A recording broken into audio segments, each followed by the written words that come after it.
We'll hear argument first this morning, case 22-1074, Sheetz versus the County of El Dorado. Mr. Beard? Mr. Chief Justice, and may it please the Court. The county refused to give George Sheetz a permit to build a home unless he paid a substantial fee to finance public road improvements. He was faced with an impossible choice, the taking of over $23,000 or the ability to use his land. Though the fee went beyond mitigation, he did submit to the fee and paid under protest. After all, the permit was worth far more than the fee. That's the same improper leveraging that led to this Court's rule in Nollan, Dolan, and Kuntz that all permit exactions should be subject to heightened scrutiny. Such review is needed to ensure that the government is not committing a taking in the guise of the police power to mitigate for land use impacts. Yet the lower court refused to apply Nollan, Dolan simply because the fee came from a legislative, preset, generally applicable schedule that the county had adopted. The decision below is as wrong as it is dangerous. First, nothing in the Court's exactions precedents, the takings clause, or the unconstitutional conditions doctrine justifies that broad exception.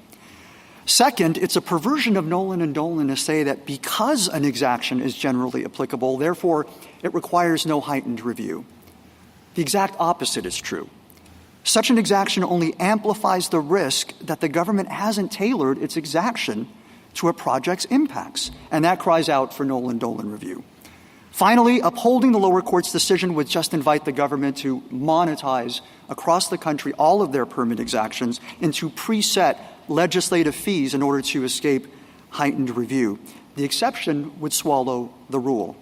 All permit exactions, whether monetary or otherwise, generally applicable or ad hoc, should be subject to Nollan and Dolan to ensure the government doesn't take more than it is entitled to under its police power to mitigate for land use impacts. The Court should reverse and remand with instructions to apply heightened review to the county's fee. I look forward to the Court's questions. Do we have to decide any more than whether Nollan-Dolan scrutiny applies to can apply here to legislative exaction? Justice Thomas, the Court is able to just answer the question presented, which is simply whether there's some kind of a legislative, generally applicable exception to Nollan and Dolan. If respondent concedes that, is there anything else we should do? There's nothing for the Court to do. That is the question presented. They've essentially conceded that primary point that there is no legislative, generally applicable exception. Can I ask a fundamental I was just going to say, in all of the other takings cases, there was an identical property interest that was at issue. So unless your argument is that money is property, this is a very different application of the takings clause, isn't it? We think it's very consistent with the takings clause, and in particular with the Court's decision in Kuntz, where the Court held explicitly if the money demand has a direct link to an identifiable property interest, which in that case and in this case was the land that was proposed for use, that direct link is sufficient to render the monetary demand and monetary exaction subject to Nollan and Dolan. Well, it involves land, but they're not taking any particular property interest. They're not taking any part of the land. They're not taking an easement. It's just use to which the land is being put. You can argue it's the value of the land. But, and even in the other cases where we're talking about money, it's usually money in a particular pot, whether it's, in the legal fees case or those sorts of situations. I don't think there's another case under Nollan and Dolan and Kuntz where what's involved is simply value as opposed to a concrete identifiable property interest. It's true that it is Kuntz that we are relying on for that identifiable property interest link to the property demand. It comes within the unique context of the land use permitting process where there's a concern about the improper leveraging of the permit to extort money or land. And as Kuntz again said, so long as the monetary demand operates on or burdens a particular piece of property, as in Kuntz and as here, that is sufficient to taxes and user fees do that. General building permits do that. And Kuntz was very clear that, I'm quoting from it, this case does not affect the ability of government to impose property taxes, user fees, and similar laws and regulations that may impose financial burdens on property owners. Now, I don't think we need to reach this question, but it wasn't really argued below, and it wasn't even argued in the presentation on cert, of what's the difference between this and those kinds of impositions. Justice Sotomayor, I can see arguments on both sides, but I don't understand why the essence of Kuntz is what the Chief observed, which is the state taking for its own personal use your property, an identified piece of property? Money has never been viewed as that way. Well, in Kuntz, money was viewed as a protectable interest when tied to the underlying land on which it was operating. It was either give me an easement or give me money, so it was tied to a property interest that the government was going to take over. That is not a reasonable reading of Kuntz. It wasn't the tie between the monetary demand and the in lieu request for a dedication of real property. It was the tie between the monetary demand operating on the property owner's land. It was burdening and operating on his land because he was seeking a permit, a valuable permit. That was going to give the government use of another piece of land. Can I try it this way? My question is whether your argument is that all permit extractions should be are implicating the takings clause. Anytime the government asks for a fee related to real property, the takings clause is implicated. I would frame it more narrowly, Justice Jackson. I would say that any time the government, in the land use permitting context, appropriates money for the purpose of mitigating a land use, that is subject to Nollan, Dolan, and Kuntz and the requirement for the government to show that what it's doing is mitigation. Right. I understand your argument is that Nollan and Dolan applies in that situation, but what if I believe that Nollan and Dolan only applies when the takings clause is implicated? Because what we're talking about here is the unconstitutional conditions doctrine. And so the condition has to be unconstitutional in order to even implicate at least the way that I read the cases. So what I'm trying to understand is what is unconstitutional about a county saying, if you want to build in this way because of the impacts on the traffic or environment or whatever, you have to pay a fee. There is nothing as such wrong with the government making that demand. All right. So then we don't have an unconstitutional condition. Well, we have an unconstitutional condition in the sense that if the government had knocked on Mr. Sheetz's door and said, we want this sum of money to pay for road improvements down the way, that, in our view, would have been an unconstitutional taking. That would have been a taking? That would have been a taking if he was being asked to give money to the government for a public improvement project as his status as a landowner. Mr. Baird, I'm pretty confused because I thought your argument was that this was in some sense an in lieu of, because as Justice Jackson's pointing out, this was an exaction, but it was kind of a trade for something. It was for either giving up some use of his property or perhaps in the Lucas sense, all use of the property. But now I think so that would be kind of the taking part. I guess I didn't understand it to be an argument that was solely about the taking of money that was unrelated. What I was referring to in the example of the government unilaterally requesting or demanding that money be put to a particular use outside the permitting process, I was referring to the predicate for the unconstitutional conditions doctrine. Okay.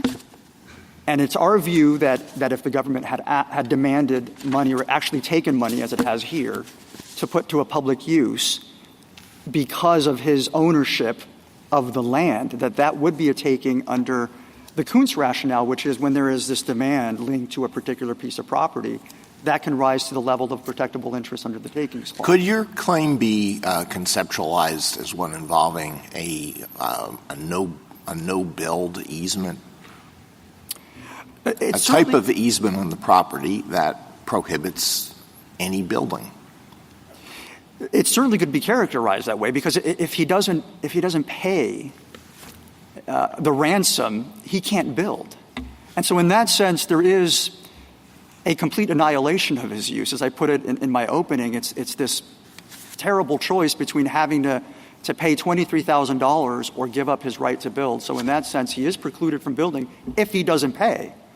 And that is kind of more of an in lieu of. I mean, what Justice Alito is proposing to you is different, I think, than the way you were styling your argument before. Well, in lieu has a kind of esoteric meaning, I think, in the exactions case. Okay, meaning I'll retract that. Not in lieu of, but in that sense, you are demanding a property interest because you're demanding an easement, like a no-build easement, which might be a variation of, say, a total conservation easement, in exchange, or you can pay the money.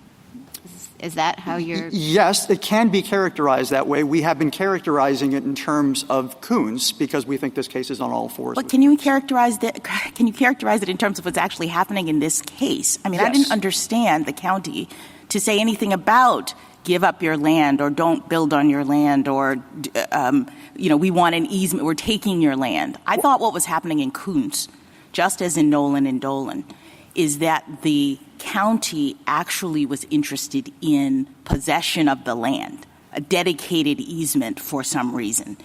And in Nollan and Dolan, they, said in order to, they set it up in a situation in which the county could get that easement under those circumstances. And in Coons, they said, okay, fine, you don't have to give us the land. You can give us money in lieu of giving us the land.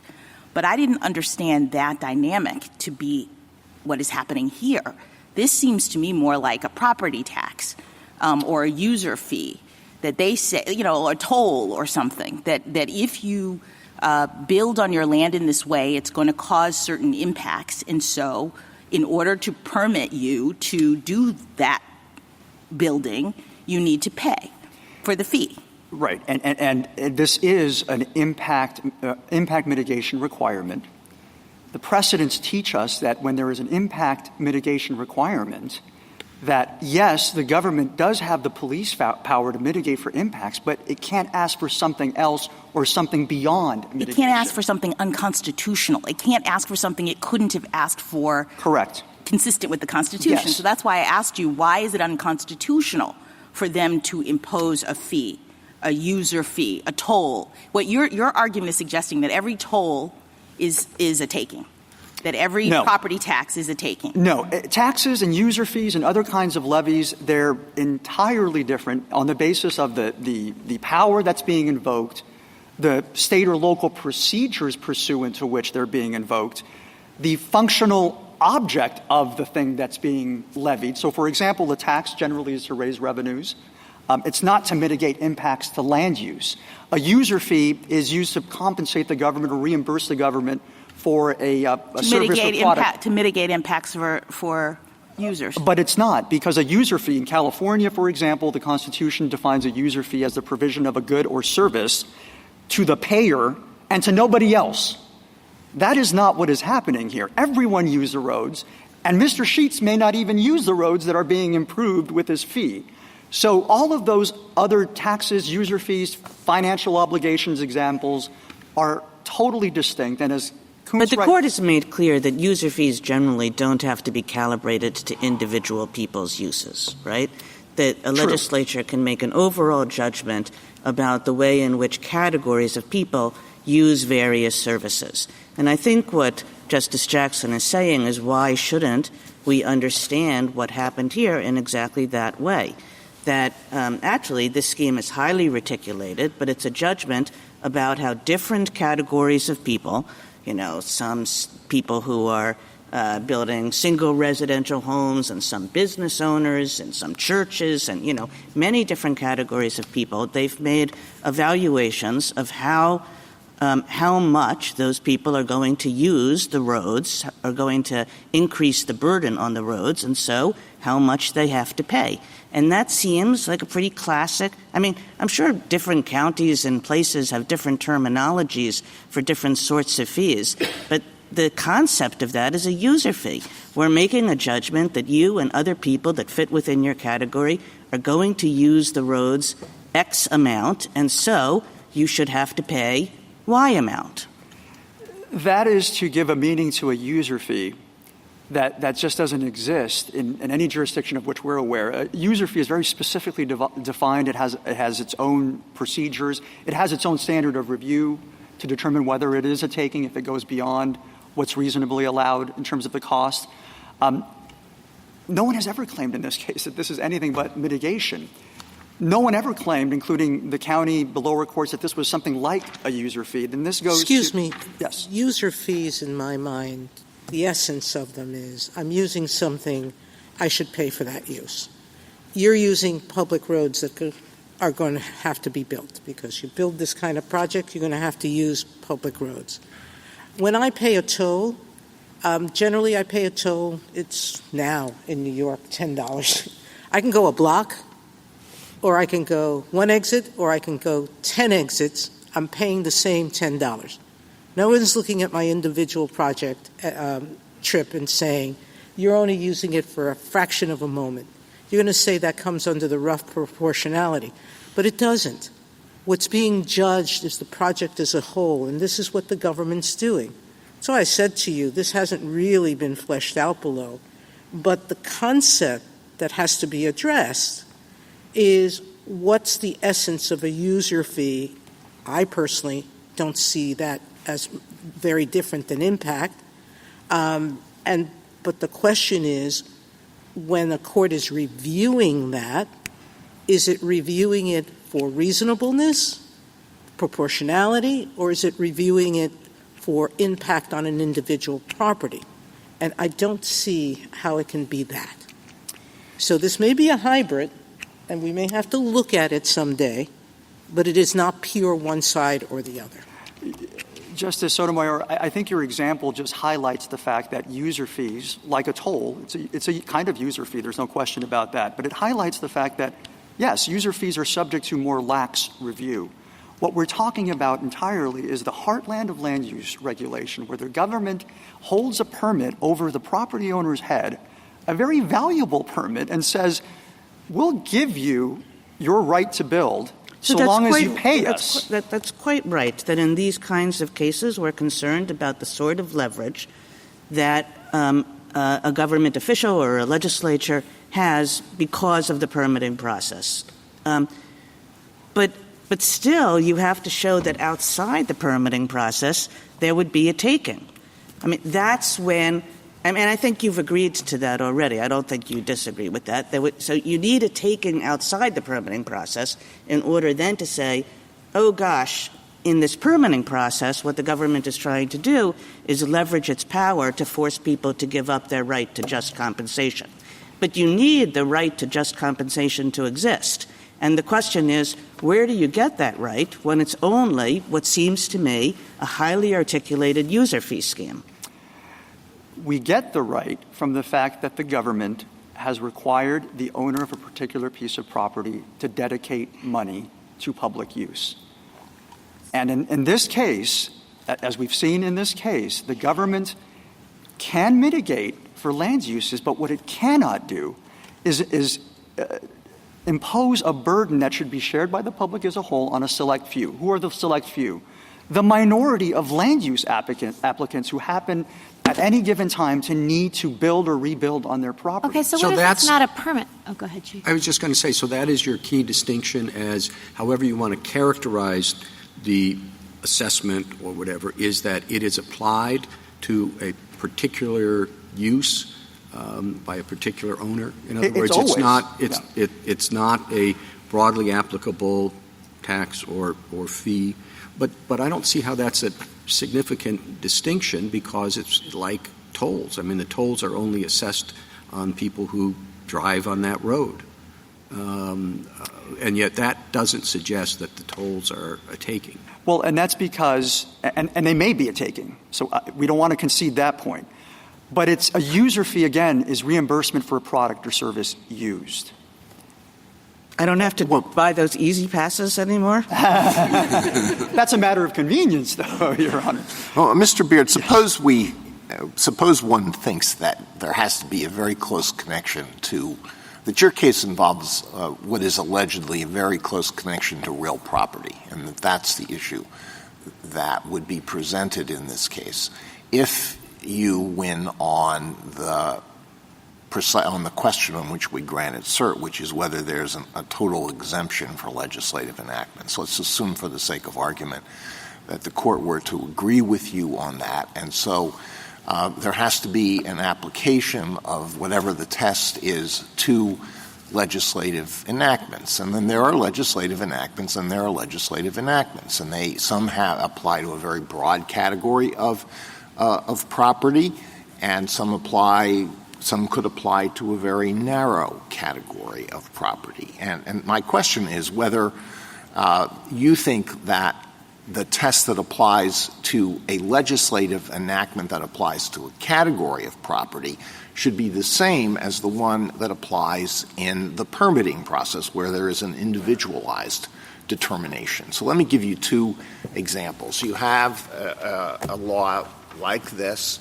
that imposes a fee, a particular fee, a set fee on anybody who builds a tiny house, like 500 square feet. I don't know how many square feet a tiny house has, but a tiny house, okay? Everybody, they do a study, and they figure out that people on average who have these tiny houses have X number of cars, and they calculate that. Or they have anybody who wants to build anything pays the same fee. So the person who wants to build a tiny house pays the same amount as somebody who wants to build a 20,000-foot house. Now, how would you apply it in those two situations?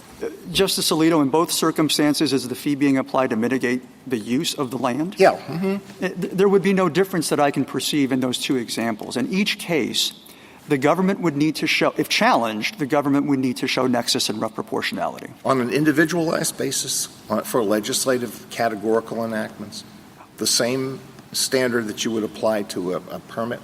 Well, the individualized determination language comes from Dolan, as Your Honor knows, and it requires some sort of individualized determination.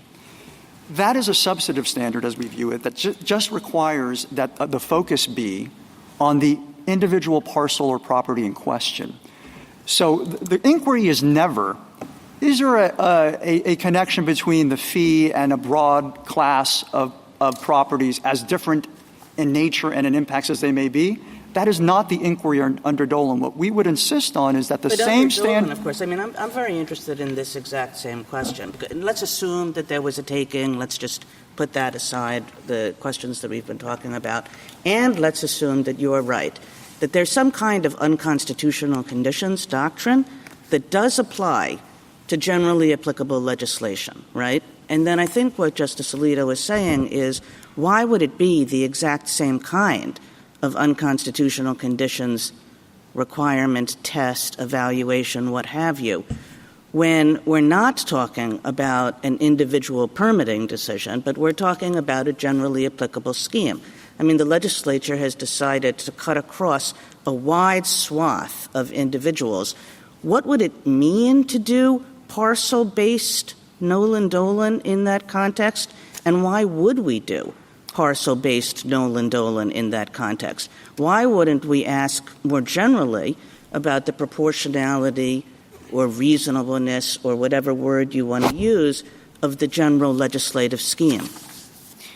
Because just because the government decides to writ large, undifferentiatedly appropriate property, whether it be an easement or some fee, just because it happens to do it via legislation writ large doesn't mean it shouldn't be subject to the same standard, which is to protect an individual property owner's right against an uncompensated taking. So what would you evaluate? I mean, to me, that just makes it sound as though a county can't pass generally applicable laws anymore, because, I mean, a Nollan Dolan analysis, I would think you would have to look at the size of the individual property, you know, in a case like this, the distance from the highway, the number of residents, the exact amount of use that they're going to do.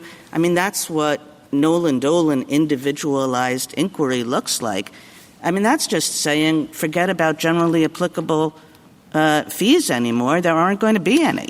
I don't think that is correct, Justice Kagan, because a well-crafted, granular legislative impact fee schedule could pass muster under Nollan and Dolan's heightened review. Why? Because if it's based on, say, a group of development that is sufficiently granular, all of the members of that group, say, single-family homes between 1,200 to 1,500 square feet, produce the same kinds of impacts, and it's not this broad-brushed category of all development pays $50,000.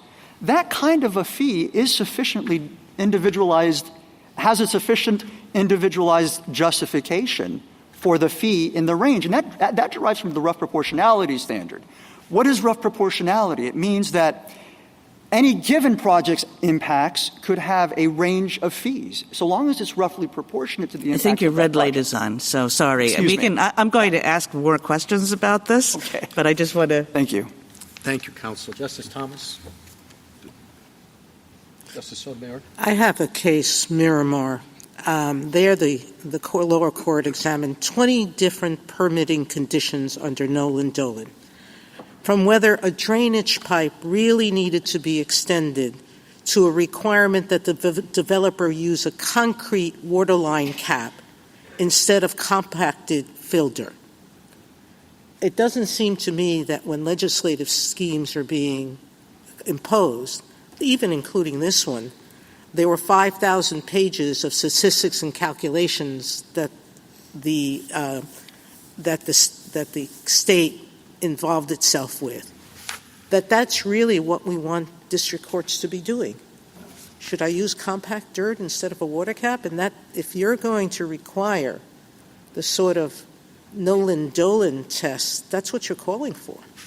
And if you're going to start saying, as you did, that you're reserving the right to say that a toll could be an unconstitutional taking, I bet New York City is going to be sued very soon on that toll to come down into Lower Manhattan.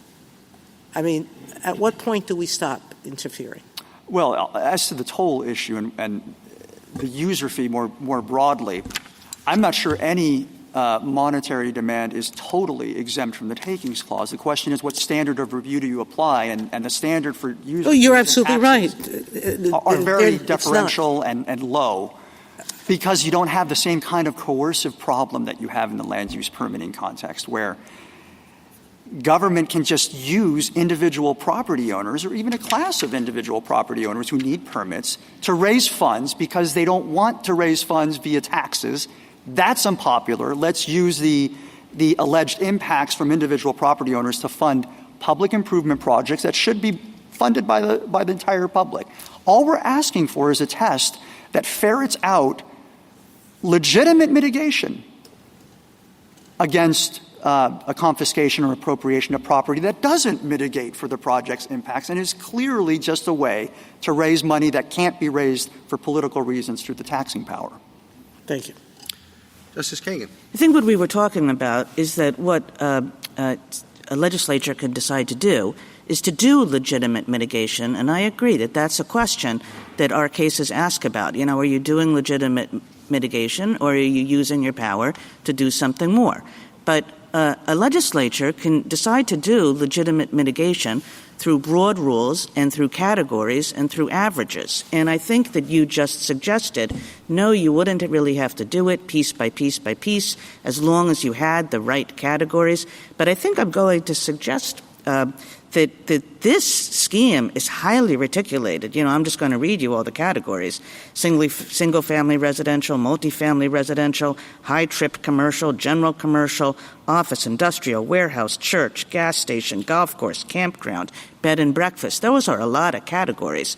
And, you know, so what's wrong with a county doing exactly this? We're going to set up lots of different categories that reflect how much use we think different enterprises and activities how much use they put on the roads, and then we're going to charge them fees. And there's going to be some averages. Some people are going to pay a little bit more than they should. Some people are going to pay a little bit less.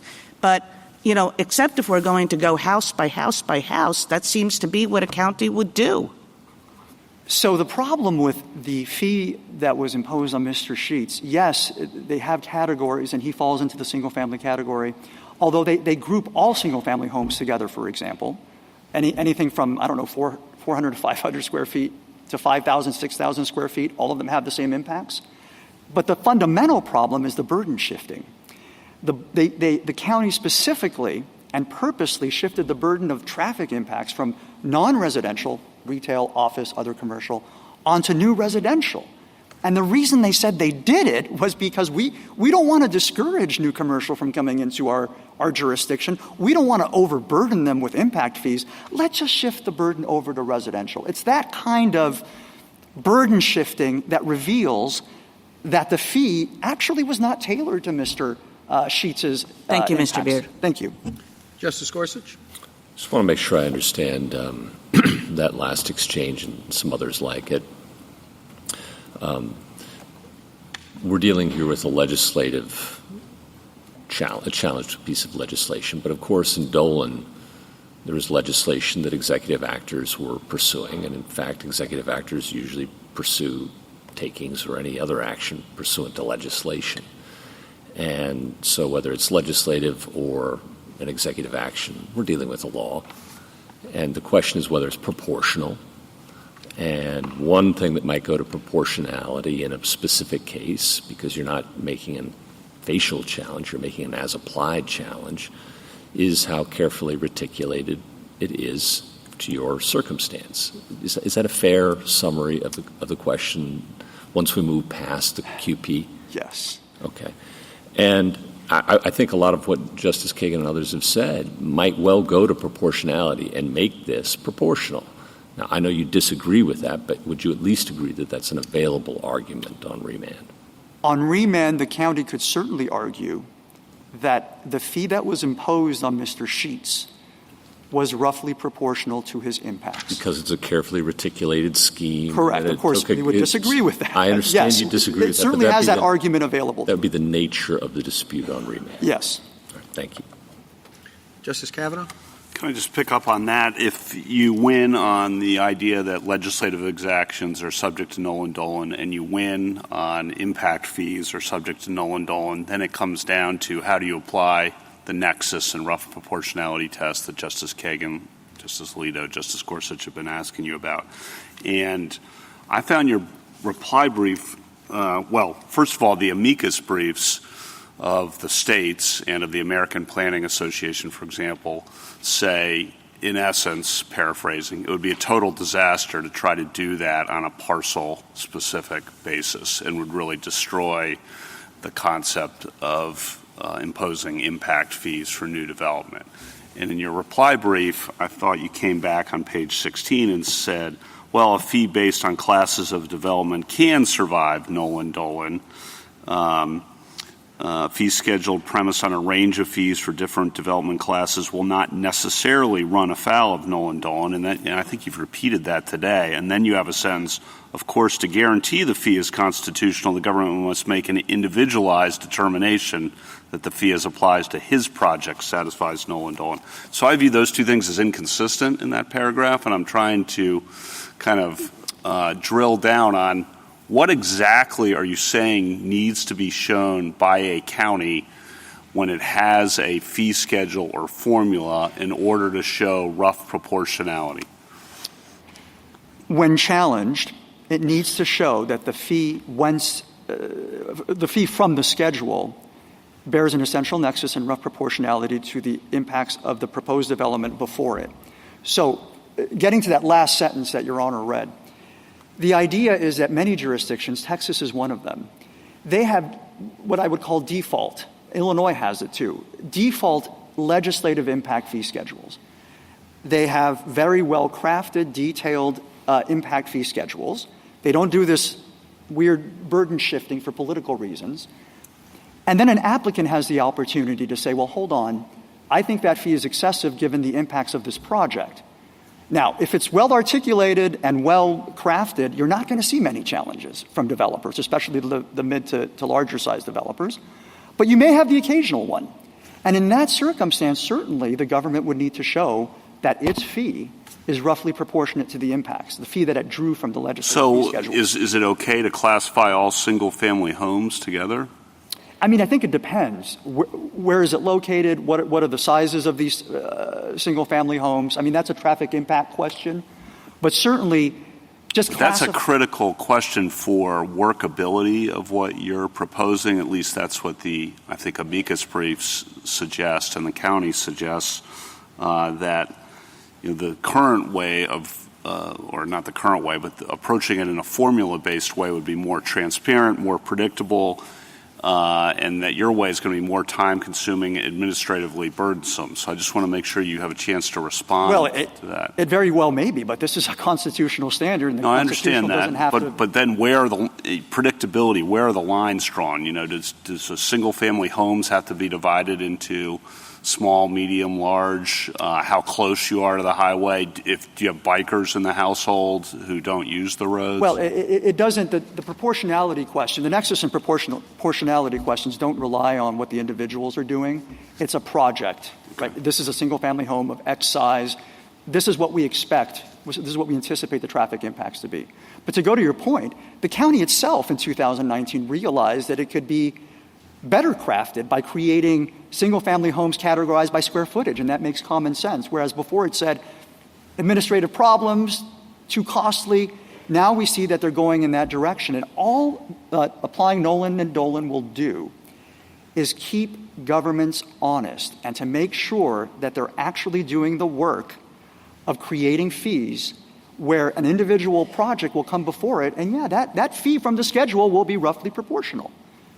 And I that's great, but I'm not sure how you answer that question, but I'll think I'll let it go there. Okay.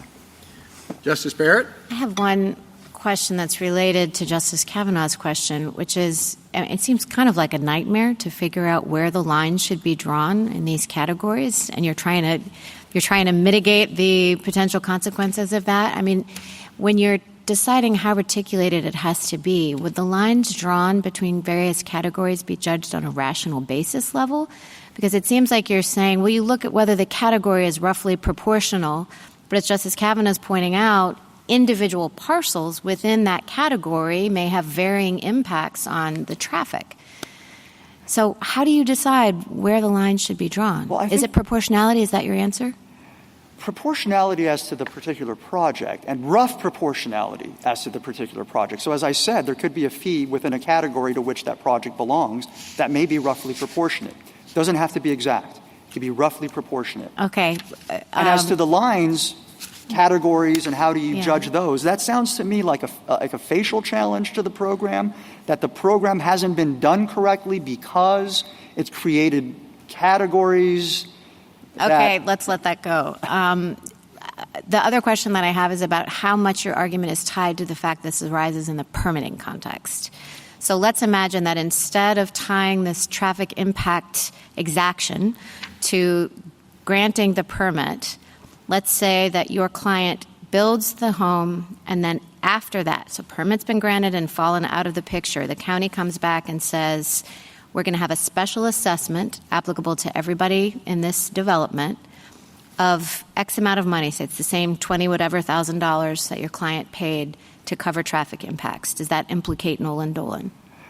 Since that occurs outside the land use permitting context, that would not implicate the Nollan and Dolan tests. Do you think it might be a taking or implicate the takings clause? Well, as I said earlier, I don't know that any monetary appropriation is carte blanche exempt from the takings clause. The question really comes down to, has the government, in exercising its assessment power, its tax power, police power, has it exceeded what it's entitled to under that power? And so property taxes too? Property taxes, one case that was cited in Kuntz from 1916, Brushaber said, the progressive tax is constitutional, there's no taking. We could imagine a situation where it becomes so confiscatory that that portion of it may become a taking. So that's just to say that taxes generally are, just as a matter of fact, exempt. You're not going to mount a very strong takings challenge to a tax. Thank you. Yeah. Justice Jackson? So I guess I'm really, really confused now because I did not understand the taking question constitutionally, the way that we analyze it and think about it, to be a matter of has the government overstepped its authority. I thought that takings were the dedication of private property to public use for which the government would have to pay just compensation. Yes. All right. So if that's the case, then it seems to me we have to have that kernel of thing happening in whatever scenario that you say Nollan and Dolan applies. And I don't understand why that's happening in a situation like the one that Justice Barrett articulated or any of the toll situations. So, for example, in this very case, instead of a fee schedule at the beginning for a single-use person like your client, the county says, we will just set up a toll booth outside of the road in front of his house. And so instead of charging him a certain amount for riding on the roads up front via this fee schedule, we'll make him pay every time he comes home. Taking, in your perspective? That sounds to me like a user fee that is occurring outside the land use permitting context with a special. It's not outside the land use. It's not outside land use because he's only doing this, as the Chief Justice posited, because he has to come there in order to get to his house. I don't conceive of that as being within the heartland of land use permitting. Land use permitting is kind of a very defined world where you go for a permit to use your property, you need the government's permission to do so, and the government extorts something in return. But doesn't the something have to be a dedicated use of the property in order for the takings clause to apply? Yes. Right. So why is that happening in a situation in which the government is just asking for a fee in connection with the getting the permit? Because the government is directing the owner of property to make a monetary payment for land use mitigation purposes. If it's in that world. Okay, so how does just compensation work? The takings clause says that the government can do that. They just have to pay just compensation. So in your scenario where the government is extracting a fee in this way as a part of conditioning, what is the just compensation part of this? Well, it's the just compensation part of it is that the government has appropriated a sum of money for which it owes compensation, a refund. So basically you're saying, unlike our normal takings jurisprudence that would allow the government to do it, they just have to pay. Here the government effectively can't do it because it would be offset by the need to provide a refund? Well, if the government has committed an uncompensated taking, which we assert is the appropriation of this monetary exaction connected and tied to a real property interest, if it's done an uncompensated taking, as we allege, then the remedy is to compensate the property owner, which is why we seek one last question, because I guess I am sympathetic to your concerns about government overreach and the extent to which people who are landowners are being shaken down for fees. I get that. What I guess I'm wondering is whether the awkwardness in terms of all of these doctrines that we're talking about with respect to this scenario is coming from the fact that it's really not a taking scenario and that you have other bases that you might be able to claim as the reason why the government shouldn't be able to do this. So, for example, the due process clause. It sounds to me like you were making a procedural due process argument when you said the burden shifting is the problem in response to Justice Kagan. At one point you said, this is about keeping the government honest. There are other claims in the law that do that work, right? If you were unfairly singled out, you could bring an equal protection clause claim. But I just don't know that takings is what is doing the work for you here in terms of challenging the government's program. Well, we think the takings clause does apply because the takings clause, the animating principle is you don't select a few to bear public burdens that should be borne by the public as a whole. And that's what we think happened exactly to Mr. Sheetz. Thank you. Thank you. Thank you, counsel. Thank you. Ms. McGrath. Mr. Chief Justice, and may it please the Court. Like countless local governments across the country, the County of El Dorado charges a fee to developers to address the impacts of new development, using a predetermined schedule, as Justice Kagan has emphasized, reticulated by geographic zone and development type. As the findings below make clear, the programmatic fee in this case does not pay for road improvements generally. It pays for only those improvements necessary to alleviate increased traffic from new development. Neither precedent nor principle supports, much less compels, applying Nollan Dolan's individualized test to those programmatic fees.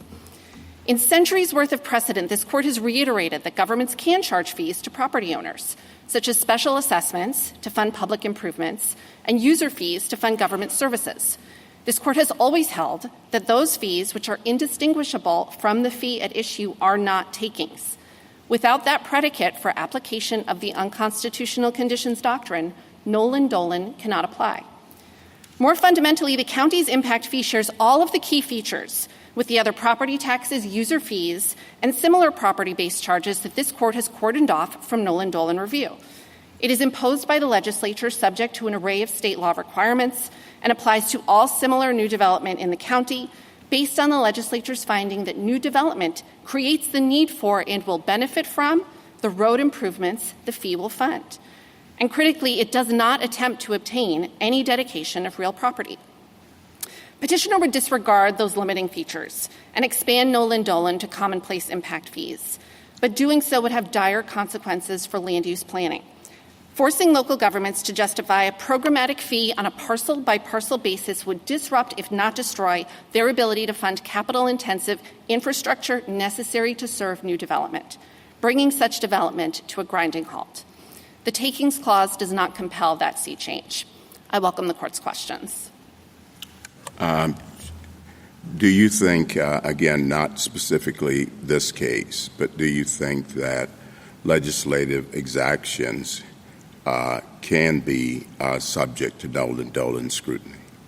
I think that there are legislative exactions that could be subject to Nollan Dolan scrutiny, yes, Justice Thomas. I think our position here, which is the position and the rule that the Court of Appeal applied below, is that certain kinds of legislative development impact fees do categorically fall outside of Nollan Dolan. While it's possible to imagine or identify scenarios where the legislature might affect a taking on a programmatic basis, we would not bring those kinds of unusual scenarios within our rule. But our position is that this type of legislation does categorically fall outside Nollan Dolan. Well, it seems that much of your argument actually goes to the nature of the fee itself, as opposed to its origins in legislation.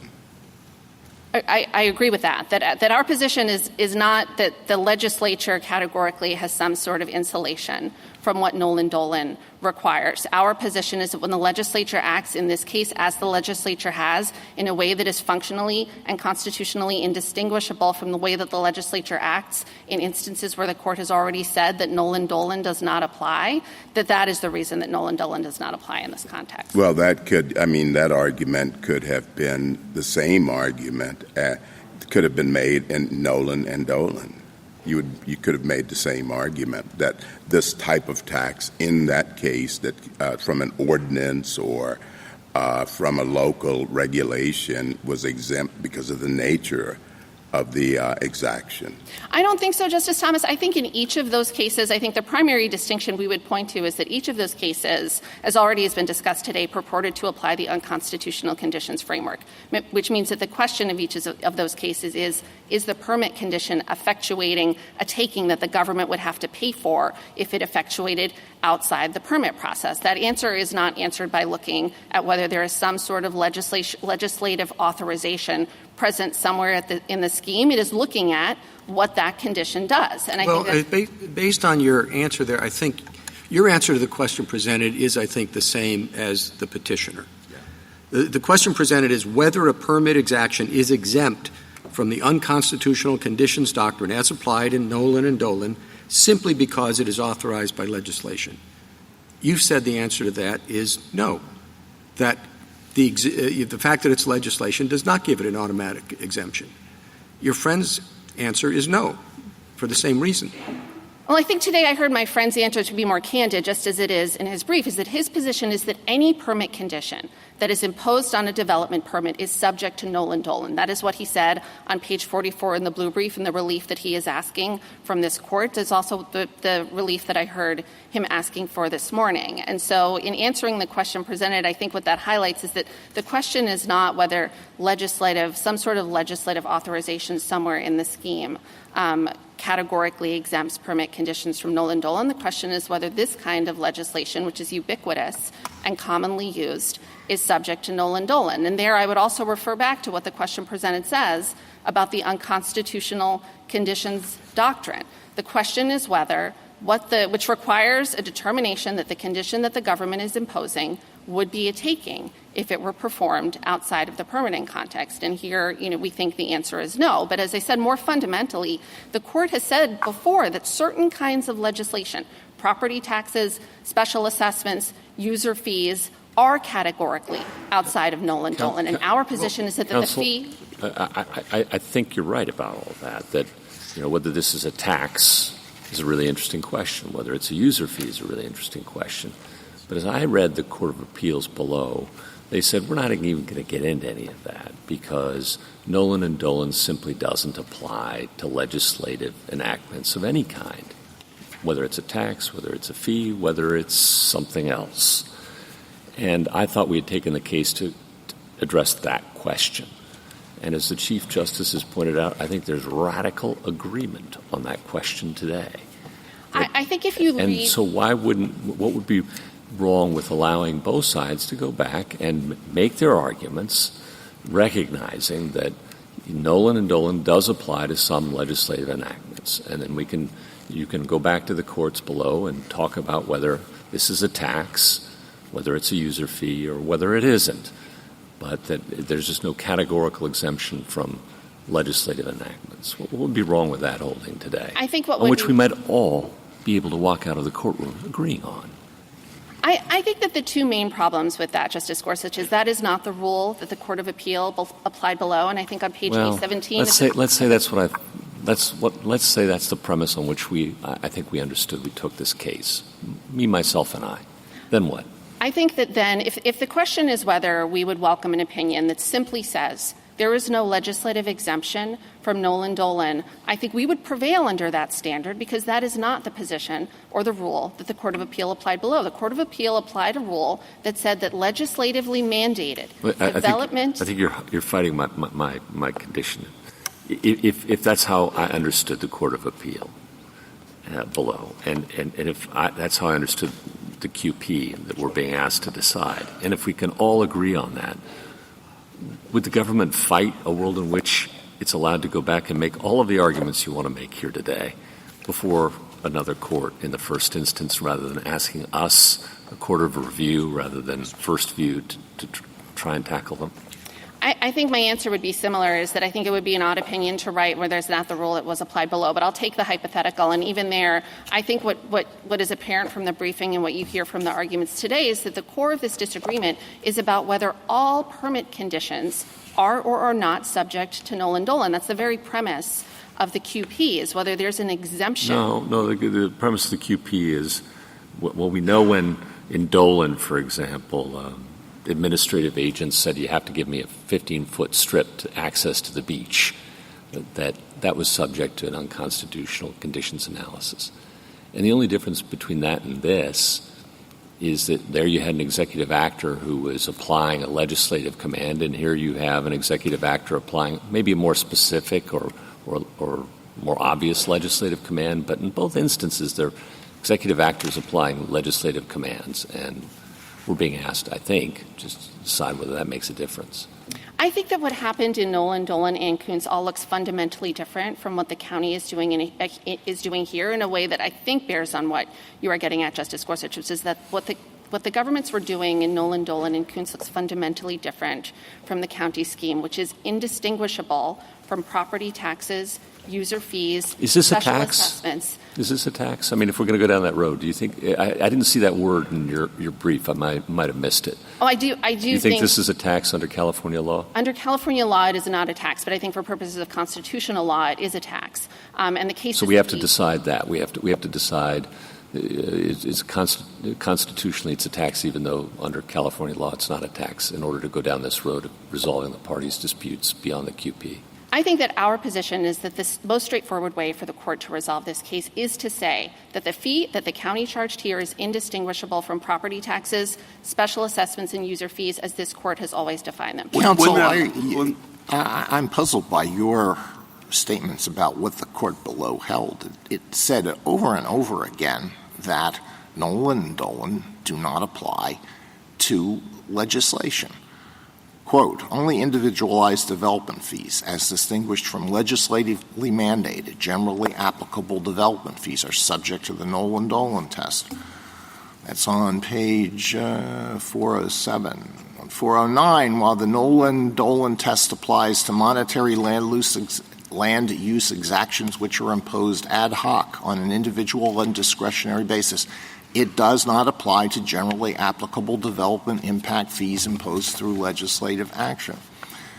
As our Supreme Court has explained, legislatively prescribed monetary fees, as distinguished from a monetary condition imposed on an individual permit application on an ad hoc basis that are imposed as a condition of development, are not subject to the Nollan-Dolan test.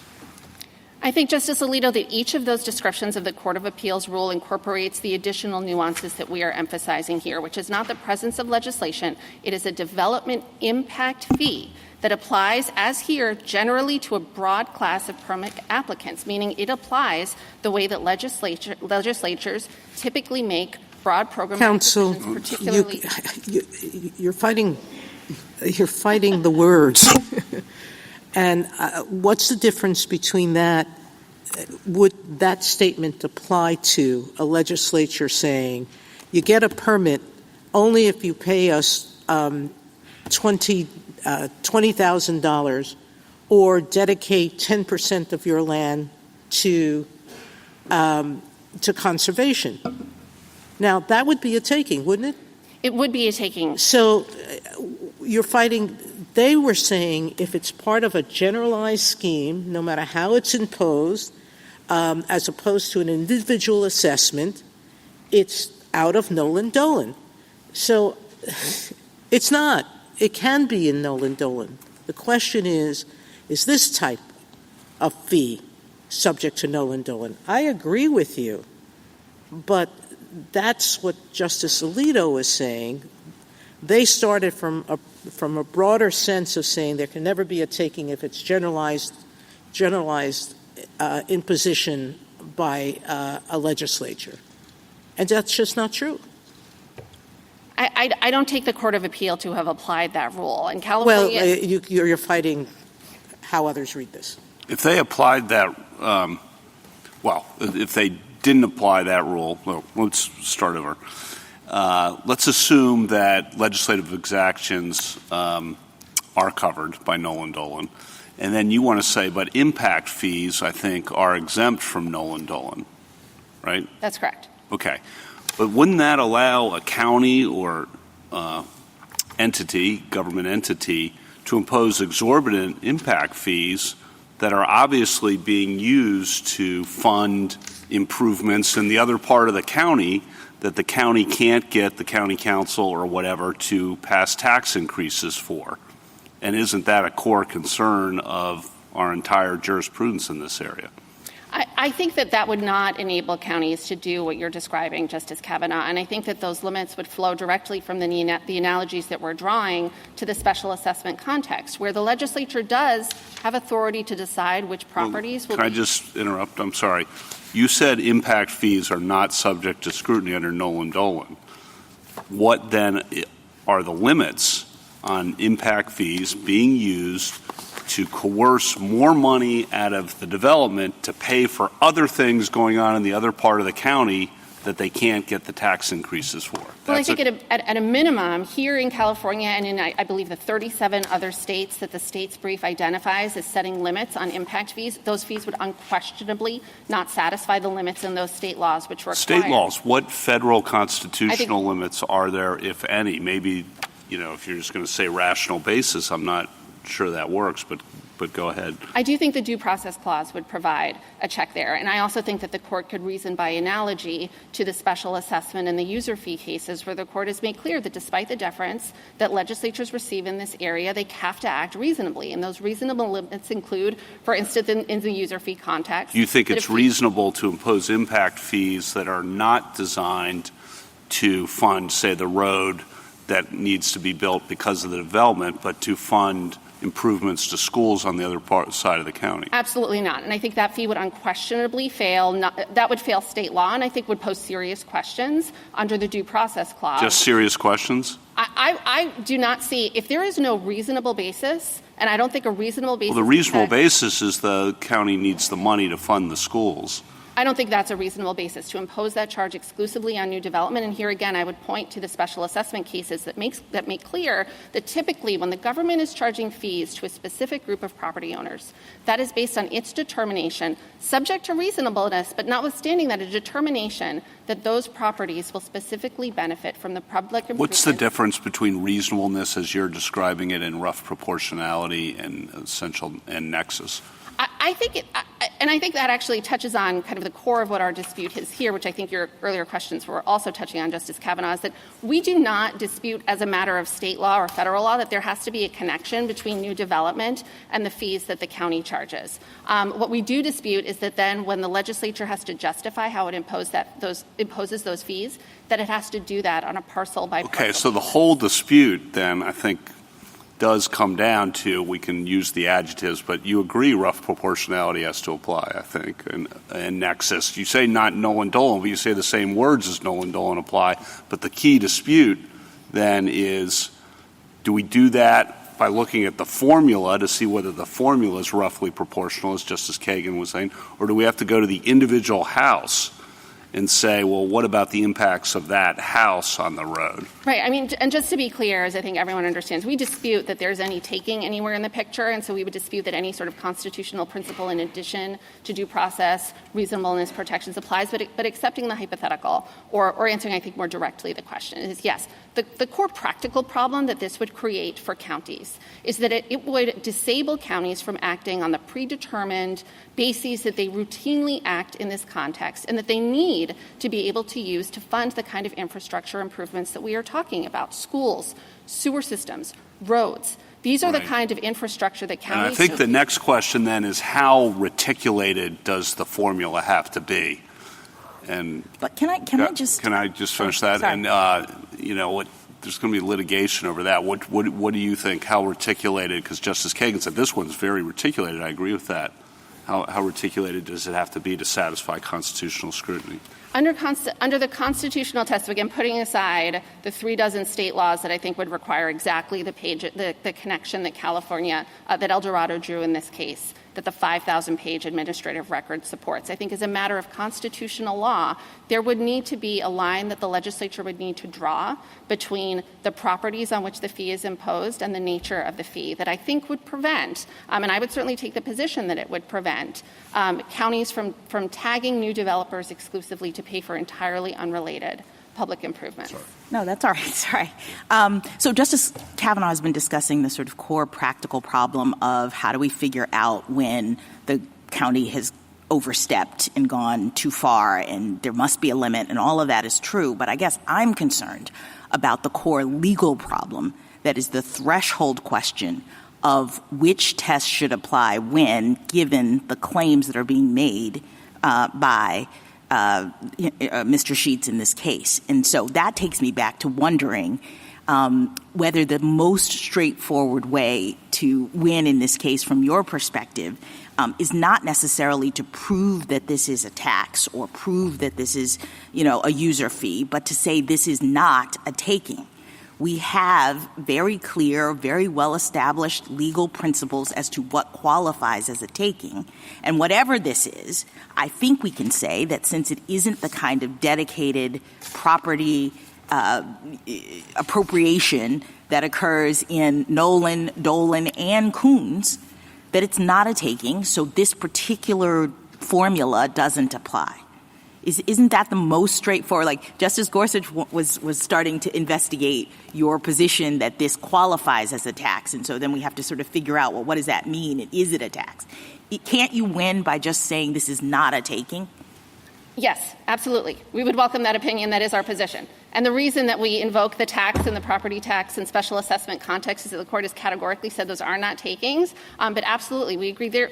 Even putting all that to the side, there is no possible taking here. The question was asked earlier about could a county go to a development and say you have to pay the fees that result from the burdens on county infrastructure that flow from this development. For instance, you need to pay for the sewer improvements that are going to be needed to the county sewer system to account for the fact that we are expecting an additional 5,000 residents to inhabit this new development.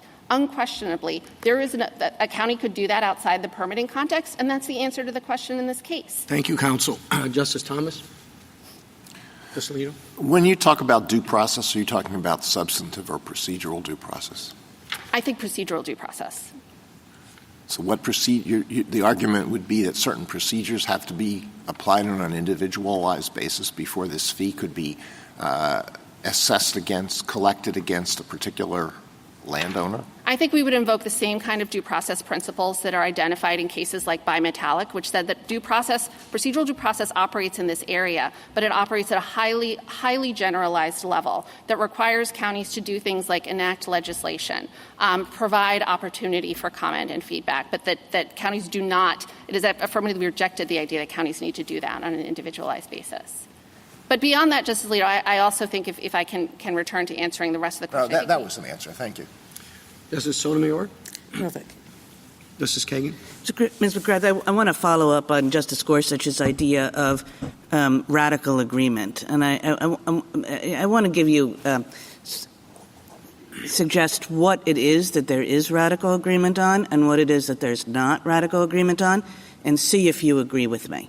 So what there is radical agreement on is that you don't get a pass from unconstitutional conditions analysis just because you've passed generally applicable legislation. And that's, of course, true in unconstitutional conditions analysis generally, and so, too, it's true of unconstitutional conditions analysis in the property area. If there has been a taking and that taking is being leveraged in the permitting process by generally applicable legislation, there's no pass just because that's the mechanism that's being used. So first, let me ask you if you agree with that. I agree. Okay. Here are two things it seems to me that the parties fundamentally disagree on, which is probably one of these two things is going to answer this dispute in the end. But there are two things is, number one, is there a taking at all? Because if this is just something like a tax, unconstitutional conditions analysis never comes into play. And you say it never comes into play, and Mr. Beard says it absolutely comes into play. So that's one question that you're very much at odds on. Is that correct? That's correct. The second question that you're very much at odds on is, even if you assume that there has been some kind of taking here and that unconstitutional analysis does come into play, and by that I mean what we have in past cases called Nollan and Dolan analysis, right? Even if you assume that that unconstitutional analysis comes into play, it might look very different from what Nollan and Dolan analysis looks like, just because Nollan and Dolan were focused on individual parcels, individual property owners, and this is a general scheme, and it would be very difficult to apply Nollan and Dolan analysis literally to a general scheme, so that there might be ways in which Nollan and Dolan analysis becomes something that, really looks different in application. And I think Mr. Beard says, no, not really, and you say, yes, really. Is that correct? That's also correct. So that's the agreement. Those are the two big disagreements. I think that is correct. Okay, I just wanted to make that clear. Justice Gorsuch? That's super helpful because as I read it, and I may be the only one, but I don't think so, the only QP was on the first question, whether Nollan and Dolan applies to legislative enactments. There was a circuit split. That's why we took the case, and we could answer that and be done. Now, if we went on, we have to decide whether it's a tax for the first one, and on the second one, we have to decide whether there's a difference between legislative enactments and gross and specific actions. On that, I guess I had a question. Couldn't one recharacterize what happened in Dolan as legislation in gross? There was a county code that said, if thou wants to develop on a beach, thou will give 15-foot easements. And all they did was pretty much ministerially apply the legislative code. So how are we supposed to draw a distinction if we're going to go down that road and try and decide that question, which I don't think is before us, but if we were to, how do we distinguish between Dolan and your case? So I think there are two bases of distinction. I think one relates to what Dolan itself decided. And there I think that Dolan itself involved legislation that looks very different from the legislation here in two respects. And here I would point the court to page 380 of the Dolan decision, which emphasized two features of that ordinance. One was that it allowed for variances, significant variances from any sort of baseline mitigation floor that the legislation imposes. And number two, it gave permitting officials discretion to identify the amount of open space that was required under that scheme. Yeah, but they didn't do either of those things. They just pretty much followed the rule. 15-foot easement, boom, you got to give us a 15-foot easement, as I understood it. I think that's also, of course, putting to the side the fact that case involved an easement and therefore didn't raise these questions. I understand that, but that's the first can of worms, which we're not getting. I mean, we could say that this is a tax and that's a difference, but this is the second can of worms that we're talking about now, which is legislation versus specific. And I guess I'm not sure where we draw that line. I think there the line that we draw, which gets to the second part of my answer to the first question, is on the non-discretionary and mandatory nature of the fees that were charged here. Here the fees are set by a predetermined schedule that is exactly what the petitioner is challenging. So if there were a predetermined schedule, but a potential for variance existed, but they didn't vary, it would then be on the Dolan side of the line rather than your side of the line? I think if it were I think it's on the condition in Dolan is on the Dolan side of the line primarily because there's a taking. But here I think that in a case where there's significant discretion involved or variance is allowed, I think that would be a harder case and a different one. And here we're emphasizing the non-discretionary and mandatory nature, which we think, again, relates primarily to the similarity to Thank you. Justice Kavanaugh? One question on the is it a taking question that Justice Kagan raised, and there's disagreement on that, and you say there's not a taking, and you would answer Justice Jackson the same way. I think, though, then your due process review does, I just want to get back to this, apply concepts like rough proportionality and essential nexus so long as that review is not applied at the parcel-specific level. Is that correct? I think we would use words like reasonableness or rationality rather than rough proportionality, but I think, Justice Kavanaugh, at the end of the day, I take your question to be suggesting there's not a significant difference in your mind between those two scenarios, in which case that is, I think, part of our position, is that if any sort of heightened review is necessary here, it needs to be performed at a programmatic basis that looks at the categories that the legislature itself has drawn. Thank you. Justice Barrett? Justice Jackson?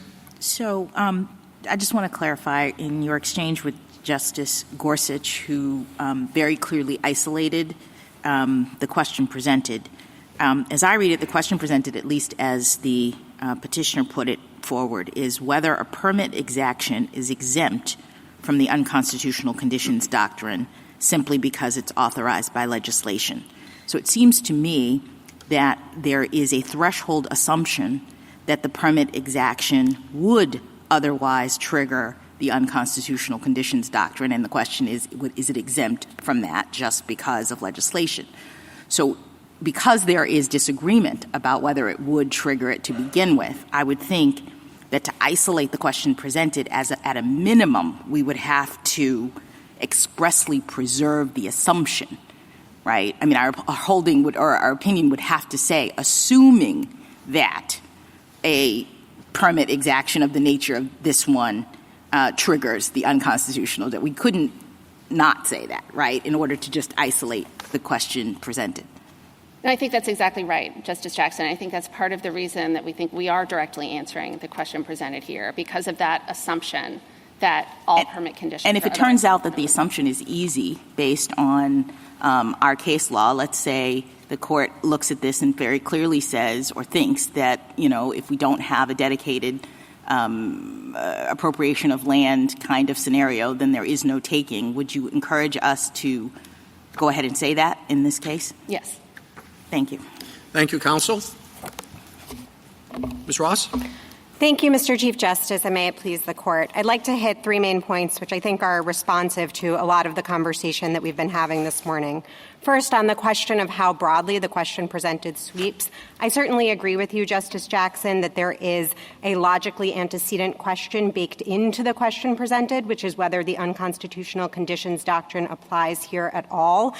For reasons I'd like to talk about in a moment, we don't think it does. But if the court doesn't want to reach that question, I think what's really important, if it's going to say that there is no sort of legislative exception from Nollan and Dolan, is for the court to make clear that these are still cases applying, as this court said in Kuntz, a special application of the unconstitutional conditions framework. And so when the parties go back and parties across this country read this court's decision, it remains clear that you have to identify a taking for a Nollan-Dolan claim to get off the ground.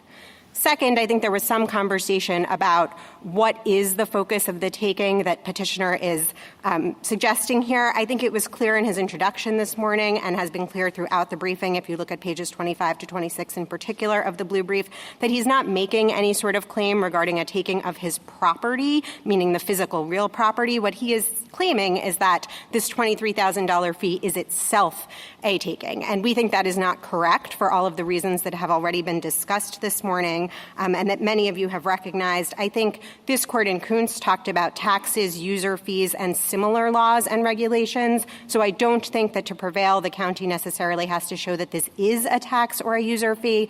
But as Justice Barrett pointed out earlier, I think it is quite similar to the class of special assessments that this court has held for 100+ years in cases like Houck and Fallbrook and French, are not subject to any sort of takings analysis or any heightened takings analysis. They are subject to normal constitutional constraints. And I think this goes to the point that no court, or this court, at least to my knowledge, has never held that a widely applicable fee paid by large numbers of people to pay for government infrastructure is a taking. And I think doing so in this case would be very disruptive. And I guess this gets me to the last and third point about the disruptiveness of the rule that I hear petitioner to be asking. I think he is asking for, as he has said, a parcel-specific analysis. I think that has several problems. The workability ones certainly have already been discussed. But I also think there's an element of horizontal fairness here. When you have a class and everyone within the class pays the same amount, that actually can be viewed as far more fair than having these one-off individualized determinations.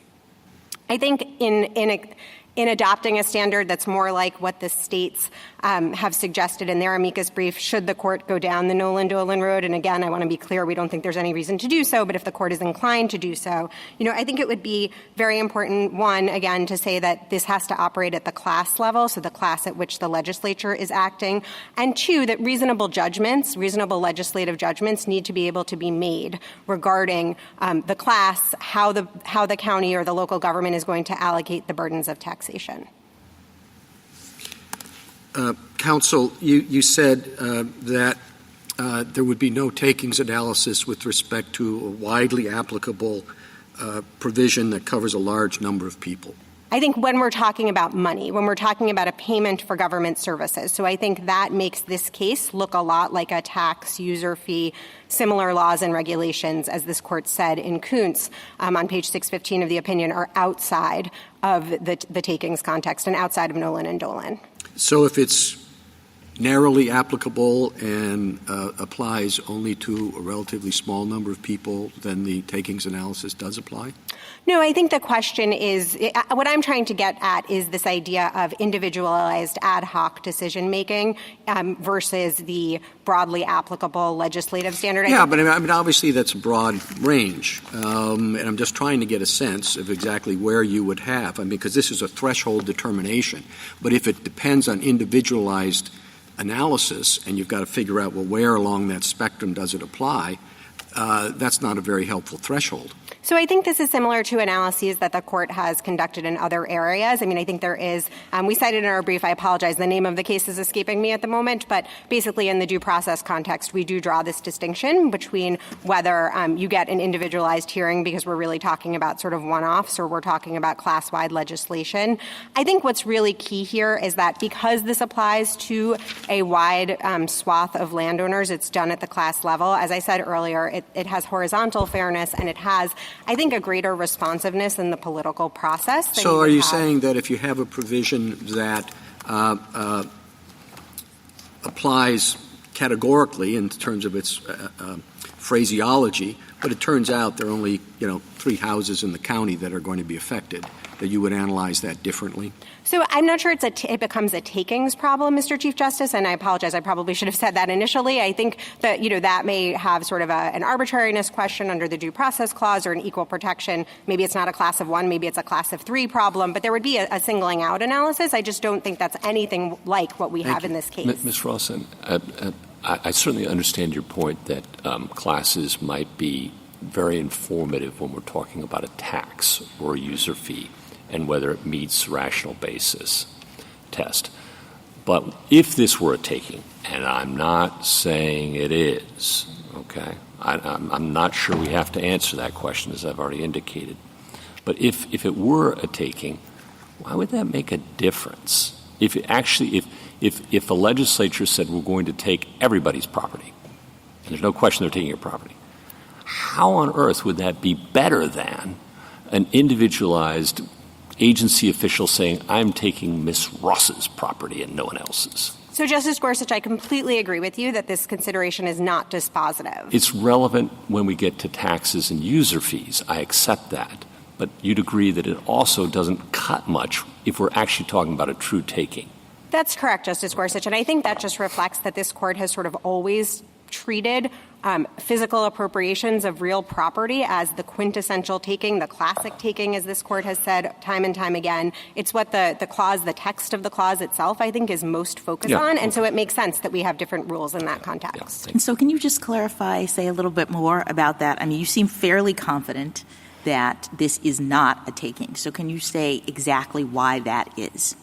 Certainly, Justice Jackson. So I think it's not a taking because, as I think I said earlier, this court has never found a taking in a situation in which the government is charging if you want to call it a tax, a user fee, a other similar law or regulation to pay for public benefits, public infrastructure, public services. It has never found a taking in that context. I think there are a few reasons why that's so. First, of course, there is this sort of oft-repeated line that taxes are not takings, and I think that has meaning. And the reason it has meaning is because the court has long recognized that governments need to be able to fund themselves, and that when they do so, they are not engaging in, again, this sort of core taking physical appropriation of private property activity. I think if you wanted to put this in a box, the user fee has been talked about a lot this morning. I think a special assessment is a really good way of thinking about this, as I think Justice Barrett noted earlier. The special assessment cases make clear that not only can government charge taxes at sort of a general level, it can also do it. It can define a particular district, as in Houck and Fallbrook and the other sort of irrigation district cases, or it can define a particular class of property owners. Does it matter that it's doing that in connection with property? What I understood Mr. Sheetz's counsel to say is that when you do that in connection with property, then we're sort of getting into takings territory. So I don't think a link to property can be enough, or any link to property can be enough. And if I could give 2 quick examples, I mean, I think a property tax obviously does that, and that has never been thought to be a taking. And similarly, I think a transfer tax. I may really want to exercise my right as a property holder or property owner to sell my property, but nobody has ever thought that the government engages in a taking when it requires me to pay a certain percentage to Maryland or the District of Columbia or whatever it is when I sell my property. So I don't think just any link to property is enough. I think to bring this back to Kuntz, the link to property that was really at issue there was the in lieu nature of the fee. The choice on the table was pay me or give me over a real property interest, an easement that's going to destroy the right to exclude that this court has recognized as sort of the core right in physical real property, or pay an equivalent amount of money. And the concern, I think, as this court made clear at page 612 of the opinion when it was talking about the anti-circumvention rationale, is that if you allow the county to do that give me one or give me the other, it's always going to be able to get the property that it wanted at the outset, because it can just keep ratcheting up the fee. Do you agree that the California court held that Nollan and Dolan does not apply to legislation? So, Justice Alito, with all due respect to the California Court of Appeal, I think the opinion is less than clear in some places. I do think there are parts of the opinion. I think my friend pointed to pages 16 to 17, if I'm remembering correctly. There's a footnote that sort of analogizes this to a special assessment, and I think refers to some of the cases that talk about the in lieu nature. And so if you wanted to squint at the opinion and find a more nuanced rule, I think you could do that. Thank you, counsel. Justice Alito, anything? Justice Sotomayor? Justice Cake? Justice Kavanaugh? One question. The concern on the other side, I think, is that property developers and owners will be charged impact fees to pay for costs of the county more generally, including on other sides of the county. You say the takings clause has nothing to say about that. What constitutional limits, if any, are there, and how would you phrase the exact test? Sure. So I think the takings clause, as some of Justice Jackson's questions went to earlier, doesn't really speak to this because, again, it's not talking about things that the government can't do. It's talking about things the government has to pay for when it does do. And so I don't think it's necessarily imposing a substantive limit.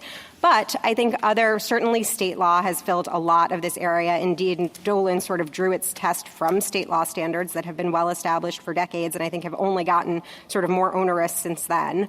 But federal constitutional provisions, I think there are due process checks. As I mentioned to the Chief Justice, there would be equal protection checks as well.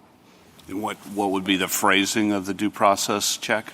So I think the way that this court has described it is essentially a reasonableness or an arbitrariness test. I acknowledge that courts have given the government significant discretion in this area and the legislature significant discretion in this area, but I think that is often true when we're talking, again, about generally applicable legislation that isn't impeding or isn't taking a private property interest itself. Thank you.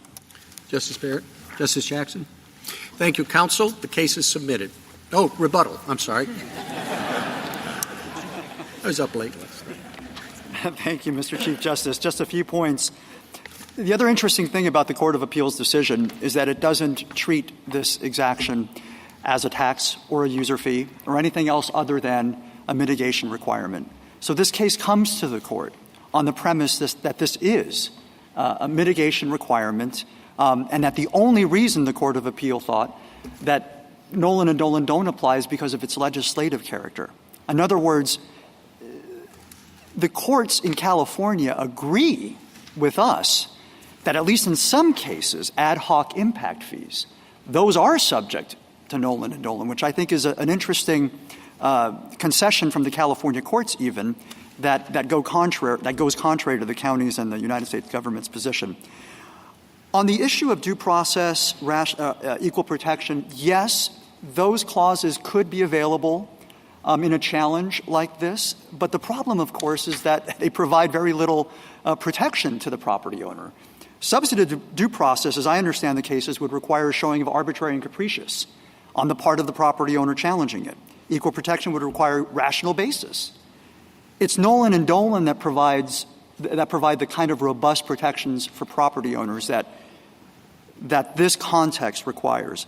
On administrability, we are not asking for parcel-specific analyses or project-specific analyses. As such, it is true, as we state in our reply brief, that a project-specific analysis is the way to go if the government wants to guarantee for itself that its mitigation will pass constitutional muster, that the constitutional outcome required by Nollan and Dolan, nexus and rough proportionality are met.